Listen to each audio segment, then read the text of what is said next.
मतलब अब पार्टी का संगठन हो या पार्टी के नेताओं पर शाह और मोदी को भरोसा नहीं है। बिहार एक पहला इकलौता ऐसा राज्य होगा जहां के मुख्यमंत्री स्वाभाविक तौर पर इतने कमजोर साबित होंगे इतने जल्दी, ये हमें समझ से परे लग रहा है। सुशील मोदी और नंदकिशोर यादव भी चाह के किसी को पटना में डीएम या एसडीओ या डीएसपी नहीं बना पाए, लिस्ट भेजने का साहस नहीं जुटा पाते। तो गवर्नेंस दिखा, सम्राट को समझ में आ रहा है कि हमारी लोकप्रियता जो है उस तरीके से नई सरकार बनने के बाद जिस तरीके से जनता के बीच चर्चा होनी चाहिए थी वो चर्चा नहीं। बेशक सम्राट चौधरी कहे कि नीतीश कुमार के रास्ते पर हम चल रहे हैं, लेकिन जो रास्ता जिस रास्ते पर चल रहे हैं वो साफ दिख रहा है कि वो लालू राज, जब लालू यादव के जमाने में उनका प्रखंड अध्यक्ष, उनका सत्ता को कार्यकर्ताओं के सहारे गवर्नेंस संभव नहीं है। आज तक कहीं यह प्रयोग सफल नहीं हुआ है। वामपंथियों के लाइन पे तब आप ले जा सकते हैं कि आपके पार्टी संगठन के नेता एकदम खुल्लम खुल्ला जमीन पर। तो क्या लगता है, मेरा सवाल ये है कि क्या इस तरीके से गुड गवर्नेंस की उम्मीद किया जा सकता है? सरकार चलाने की जिम्मेवारी संगठन को थोड़ी है। ये तो आप सीधे सीधे तौर पर जिला अध्यक्ष को आप सरकार चलाने की जिम्मेवारी दे रहे हैं। वो फोन करेगा अधिकारी को कि भाई मेरा काम काहे नहीं हो रहा है। हाँ, मतलब सरकार चलाने की जिम्मेवारी। कभी आप सुने किसी सब स्टेट में जो है मुख्यमंत्री जो है जिला अध्यक्ष के साथ कोऑर्डिनेशन मीटिंग कर रहा हो? वो पार्टी का काम है, अपना पार्टी का काम देखिए। नजर रखने लगे। प्रभुनाथ सिंह से विवाद क्यों हुआ? यही डीएम एसपी के ट्रांसफर पोस्टिंग को लेकर हुआ। नरेंद्र सिंह से विवाद क्यों हुआ कि भाई उनके अनुकूल अब गवर्नेंस हम चलाएंगे, उनको दिक्कत होता था। तो ये जहाँ डीएम एसपी से लालू यादव से प्रॉब्लम क्यों हुआ 2015 में, यही डीएम एसपी का पोस्टिंग। नमस्कार, पॉलिटिक्स में आपका स्वागत है और मैं हूं आपके साथ बिरजू सिंह। आज के पॉलिटिक्स में बात करेंगे बिहार सरकार क्या अब जिलाध्यक्ष चलाएंगे। सम्राट चौधरी के आवास पर मुख्यमंत्री आवास में एनडीए की एक बड़ी बैठक हुई जिसमें पूर्व मुख्यमंत्री माफ कीजिएगा नीतीश कुमार, वर्तमान मुख्यमंत्री सम्राट चौधरी और तमाम पार्टियों के जिलाध्यक्ष मंत्री मौजूद रहे। और उस बैठक में जो कुछ भी हुआ, बैठक से बाहर निकलने के बाद बिहार सरकार के वरिष्ठ मंत्री अशोक चौधरी ने बता दिया। तो इसलिए सबसे पहले वो बयान आप सुनिए। अशोक चौधरी बता रहे हैं कि आखिर बैठक में क्या दिशा निर्देश दिया गया है। तो आपने सुन लिया अशोक चौधरी का बयान, जिसमें उन्होंने साफ तौर पे कहा कि अब प्रभारी मंत्री जो है वो प्रवास पर जाएंगे तो तमाम जिलाध्यक्षों के साथ डिनर करेंगे, खाना खाएंगे, नाश्ता करेंगे, बात करेंगे कि उनको क्या समस्या है, दिक्कत क्या रही है। मतलब अब जिलाध्यक्ष जो है वो अब सरकार वाली रोल में आ जाएगी। सवाल है कि क्या इससे गुड गवर्नेंस की उम्मीद कर सकते हैं? मेरे साथ वरिष्ठ पत्रकार संतोष सर हैं। आज का एनडीए का बैठक, उस बैठक में जो फैसला लिया गया, जैसा कि अशोक चौधरी ने बताया कि प्रभारी मंत्री जाएंगे जिलाध्यक्षों के साथ, तमाम पार्टी जिलाध्यक्षों के साथ मीटिंग करेंगे और वो उनसे समस्या सुनेंगे कि भाई कैसे चल रहा है जिला, ठीक है नहीं है, बात अधिकारी सुन रहा है नहीं सुन रहा है। तो क्या लगता है, मेरा सवाल ये है कि क्या इस तरीके से गुड गवर्नेंस की उम्मीद किया जा सकता है? देखिए बिरजू, राष्ट्रीय स्तर पर अब जो बीजेपी है वो बीजेपी संगठन या आरएसएस के सहारे नहीं चल रहा है। जो मोदी और शाह तय करते हैं वही बीजेपी है। किसी भी राज्य में जो मुख्यमंत्री बने हैं उसमें संघ की क्या भूमिका रही है या पार्टी के नेताओं की क्या भूमिका रही है? अगर भूमिका रहती तो सम्राट चौधरी मुख्यमंत्री ही नहीं बनते। जितने आप प्रदेश को आप देख लीजिए, एक दो मुख्यमंत्री को छोड़ दीजिए, बाकी तमाम मुख्यमंत्री, बंगाल भी उदाहरण, हाँ, मतलब कांग्रेस से आए हुए हैं या दूसरे पार्टी से आए हुए हैं। मतलब अब पार्टी का संगठन हो या पार्टी के नेताओं पर शाह और मोदी को भरोसा नहीं है। बिहार एक पहला इकलौता ऐसा राज्य होगा जहाँ के मुख्यमंत्री स्वाभाविक तौर पर इतने कमजोर साबित होंगे इतने जल्दी, ये हमें समझ से परे लग रहा है। क्योंकि न मोदी इस तरीके से सरकार चलाए हैं मुख्यमंत्री रहते हुए, न जोगी इस तरीके से सरकार चला रहे हैं, न शिवराज सिंह चौहान इस तरीके से कभी सरकार चलाए हैं, न देवेंद्र फडणवीस इस तरीके से सरकार चला रहे हैं। कभी आप सुने किसी सब स्टेट में जो है मुख्यमंत्री जो है जिला अध्यक्ष के साथ कोऑर्डिनेशन मीटिंग कर रहा हो? वो पार्टी का काम है, अपना पार्टी का काम देखिए।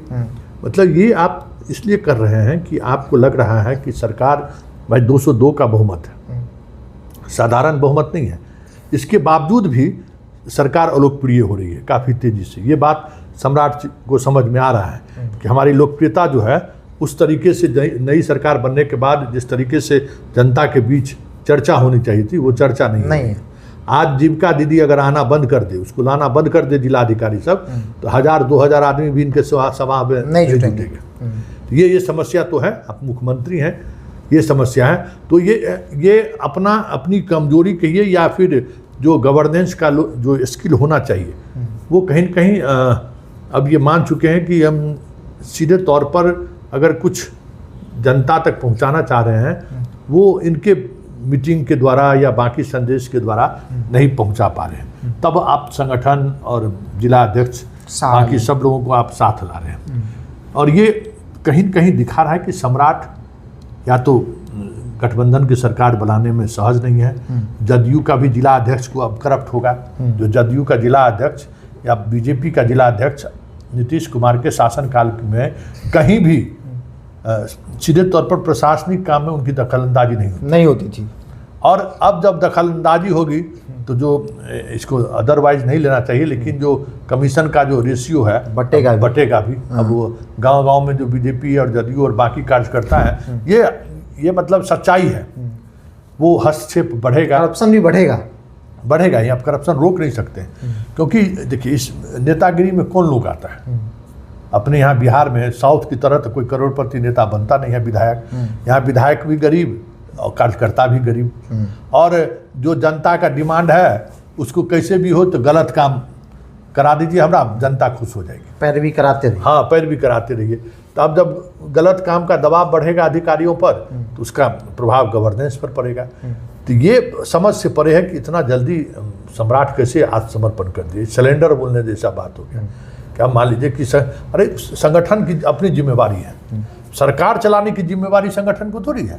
ये तो आप सीधे तौर पर जिला अध्यक्ष को आप सरकार चलाने की जिम्मेवारी दे रहे हैं। वो फोन करेगा अधिकारी को कि भाई मेरा काम काहे नहीं हो रहा है। हाँ, मतलब सरकार चलाने की जिम्मेवारी ये देखिए, चाहे बीजू पटनायक के बेटे हो, नवीन पटनायक हो, चाहे नीतीश कुमार हो, इस तरीके के जितने भी केजरीवाल हो, जो भी स्टेट बेहतर परफॉर्मेंस कर रहा है, साउथ के किसी भी स्टेट में चले जाइए, हालांकि वहाँ तो विधायक सब अपने अरबपति रहता है, उससे नहीं, पार्टी कार्यकर्ताओं का अपना एक दायरा है, उस दायरे में आप रहिए। प्रदेश अध्यक्ष से लेके जिला अध्यक्ष तक सबों का अपना एक दायरा बना हुआ है। उसमें जैसे मान लीजिए विधायक फंड हो गया, एमपी फंड हो गया, इस यहाँ तक सिमटे रहिए।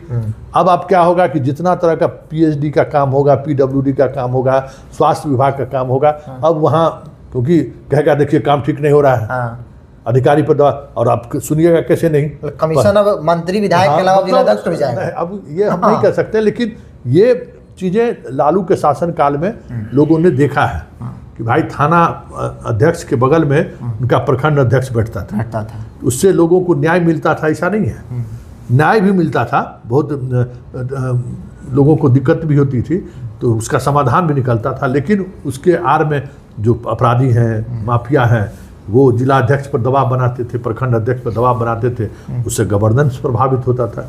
तो गवर्नेंस प्रभावित होने का खतरा इसमें ज़्यादा है, इसलिए सम्राट का यह निर्णय अपने आप में चौंकाने वाला नहीं। नीतीश कुमार की बातों को लेकर जिस प्रकार सम्राट रिप्रेजेंट करते हैं कि नीतीश कुमार की विरासत को ले चल रहे हैं, उनका जो दिखाया हुआ रास्ता उसी पर हम लोग काम कर रहे हैं। सवाल मेरा ये है कि क्या नीतीश कुमार का शासनकाल आपने बहुत करीब से देखा है, 5 से लेकर जो अभी तक का शासनकाल रहा, क्या उस दौर में कभी नीतीश कुमार इस तरीके से संगठन को प्राथमिकता दे या फिर संगठन और ब्यूरोक्रेसी को एक साथ बैठाकर बात की कि भाई संगठन के लोगों को प्राथमिकता दिया जाए? जिलाध्यक्ष को के साथ इस तरीके की बैठक उन्होंने कभी की?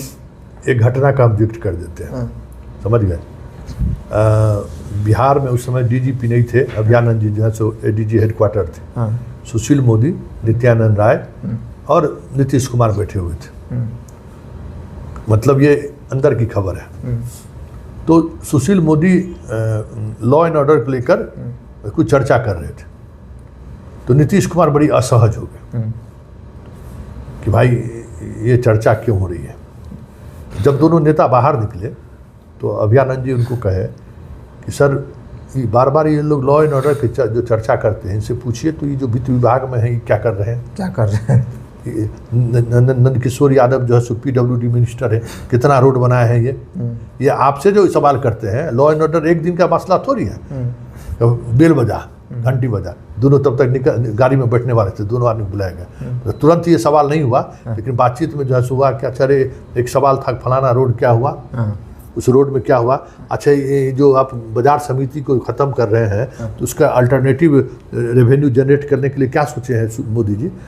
दोनों से बहुत मौजूद सवाल था। ऐसा सवाल हुआ कि उसके बाद जो है सो मुख्यमंत्री से मिलने के लिए आए ना, तो अपने विभाग से संबंधित बात लेकर वो आते थे बस। हाँ, ये नहीं कि क्या हुआ।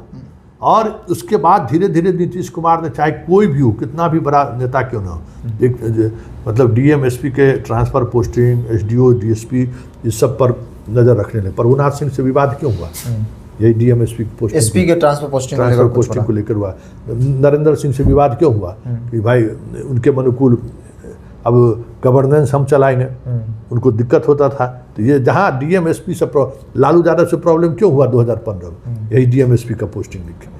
तो जब वो इस स्तर तक चीज़ों को देखते थे कि नहीं, मतलब पार्टी और नेताओं और विधायकों का हम डीएम एसडीओ बीडीओ सीओ के पोस्टिंग में हम कोई प्रेफरेंस नहीं देंगे, आप काम करिए। और ये हमको लगता है कि 2020 से पहले तक ये सब सारी चीज़ें चली। उसके बाद धीरे धीरे ये ख़त्म होता चला गया, कुछ पैरवी सुनने लगे, लेकिन चला किसी का नहीं। सुशील मोदी और नंदकिशोर यादव भी चाह के किसी को पटना में डीएम या एसडीओ या डीएसपी नहीं बना पाए, लिस्ट भेजने का साहस नहीं जुटा पाते थे।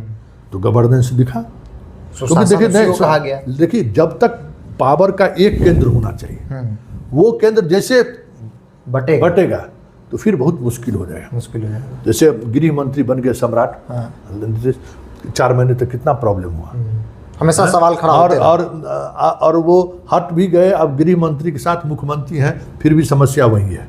उस तरीके से एक बार ये चीज़ें हुई तो कहीं फिर दोबारा सामने नहीं आए। तो ये एक बहुत बड़ी बात है कि आप सत्ता को कार्यकर्ताओं के सहारे गवर्नेंस संभव नहीं है। आज तक कहीं यह प्रयोग सफल नहीं हुआ है। हाँ, जहाँ वामपंथियों की सरकार रही है वहाँ रहा है, तो वहाँ देख लीजिए, पश्चिम बंगाल देख लीजिए, केरल देख लीजिए, रोज एक कार्यकर्ता की हत्या होती है। वहाँ मर्डर होता था, वहाँ दूसरा किसी को करने ही नहीं देंगे, मतलब जो होगा उसी को होगा। हाँ, तो अगर उस लाइन पर आप ले जाना चाहते हैं वामपंथियों के लाइन पे, तब आप ले जा सकते हैं कि आपके पार्टी संगठन के नेता एकदम खुल्लम खुल्ला ज़मीन पर दखल कब्जा कराने से लेके, पश्चिम बंगाल में क्या था, सीओ बीडीओ थानेदार और किसी का कुछ चलता था, मोहल्ला कमेटी जो करता था उसको करना पड़ता था। उसको बिना पैसा दिए हुए आप घर नहीं बना सकते हैं। केरल में भी यही स्थिति थी।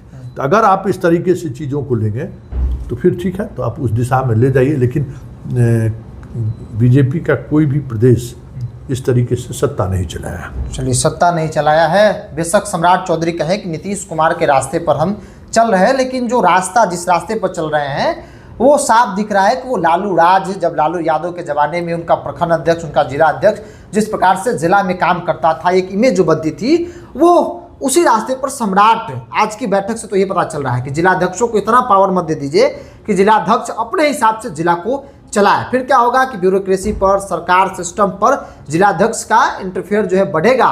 नतीजा वही होगा जो कभी लालू यादव के ज़माने में होता था। मतलब मामला जब आगे बढ़ेगा तो फिर चाहकर भी सम्राट नहीं रोक पाएंगे। और इस फैसले से, इस तरीके से गुड गवर्नेंस कभी बिहार में स्थापित नहीं हो सकता है। सर ने उस दौर को भी देखा है, इसलिए बखूबी इन्होंने उदाहरण के साथ इस चीज़ को डिफाइन किया। बहरहाल इस पूरी रिपोर्ट में इतना ही। आप अपनी राय को कमेंट्स बॉक्स में रखिए। बहुत बहुत धन्यवाद।